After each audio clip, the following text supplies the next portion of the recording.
Hi there, YouTube. So I've been wanting to film more political videos lately. Right now I'm just sitting and waiting for my friend to pick me up for our night class, which just so happens to be queer theory, and I was thinking, like, I should make, like, a queer video of some kind. And I've been thinking about making LGBT-themed videos for a while now, but just didn't really know where to start and stuff. And then I had a thought this week that, you know, we talk a lot about, like in ally trainings and stuff, like, what is the definition of gay and lesbian and bi and trans and etc. and like all these words, like what does it mean to be outside the norm? And I think it's a lot more helpful to start first with, what does it even mean to be straight? What does it mean to be heterosexual? And the way it's socially defined tends to be that someone who's straight or heterosexual is only attracted to people of the opposite sex, which sounds pretty simple, especially because it seems like almost everyone's heterosexual except like 10% of the population or a certain portion of the population. But it's actually a lot more complicated than that. For instance, in ancient Greece, there was this practice known as pederasty. Now, pederasty to us today looks a lot like pedophilia, but it's different. It's basically older high-status Greek men having sex with younger Greek boys. Not like super young, like in their teens. And this was like a common thing of Greek men. Now, does that mean that all Greek men were gay? No, that's not what it means. The Greeks didn't even have a concept of homosexuality as an actual identity that you could have. They didn't even have the concept of sexuality being its own private realm of life. It was connected and interwoven into all their other institutions. So pederasty was basically a way of showing status. It didn't matter that you were having sex with other men. You would never categorize someone in ancient Greece by what sex of people they were having sex with. What was weird is if a high-status Greek man had sex with another high-status Greek man. That didn't make sense to them. Or if a high-status Greek man was penetrated by someone, that wouldn't be okay. As long as you were the one penetrating, that was fine. And it's interesting because we have a few cultures that kind of hold up a similar kind of idea about what it actually means to be sexually, like, deviant. For instance, I believe, and don't like quote me on this, and I could be wrong, but this is what I've read quite a few times and talked about in class, is that certain communities of color, particularly I believe like Latin American, have a similar idea that if you are someone who's penetrating a man and you're a man, you're not gay, he's gay, you're not gay. And to us that sounds like, oh come on, they're being silly, they're just not wanting to come out, they're just all closeted. No. It is a completely different cultural construction of what sexuality means. So, again, what is straight? And I think the answer is, it's not just one thing.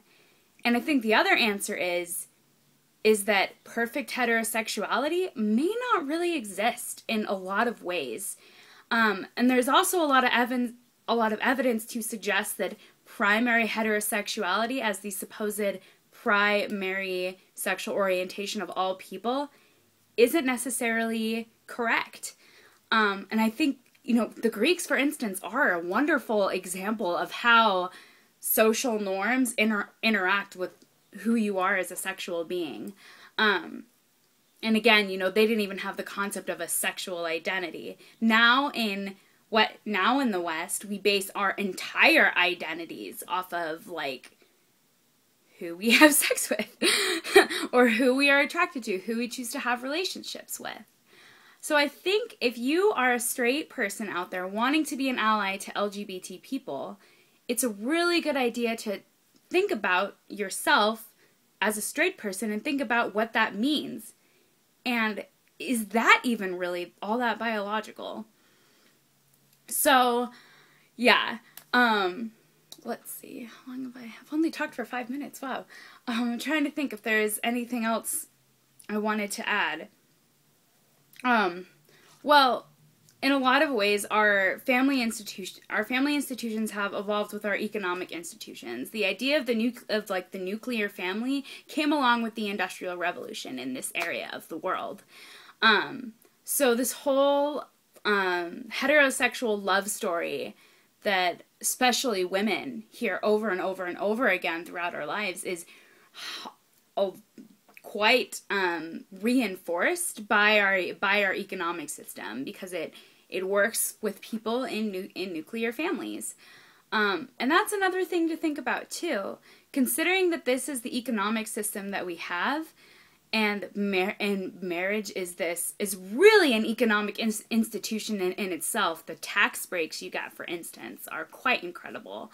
When you tell someone that they can't participate in marriage, you're telling them that they're not like a real citizen, because that's a huge thing of what marriage does. It lets you partake in so much more benefits of being a citizen of the U.S. So yeah, basically, I hope what you all take away is to think a lot more about what it means to supposedly be normal. And are a lot of us really that normal after all? Now, that doesn't mean that if you have identified straight your whole life, that you can suddenly just stop being straight. That's not what I'm saying. Just because it's socially constructed doesn't mean it's a choice. I can't, for instance, just because I realize that I've been socially constructed to behave like a woman and that certain attributes of my personality have been way more encouraged than others in society, that doesn't mean that I can wake up today and decide to be a man, because I don't identify with that. I super identify as being a woman, and I super identify as being a lesbian too. I think another kind of thing that gets put around is the idea that this doesn't change, that our sexuality doesn't change and our gender doesn't change. And I really like to challenge that. Now, the idea that's out there, it's good for us in some ways, because when you tell someone, like, I'm gay, it's not a choice, there's nothing I can do, that will never change, then, you know, they can't do, then it's like, oh, well, okay, it's not your fault. But what's there to be at fault about? What's bad about being gay? Even if it was a choice, which I'm not saying it is.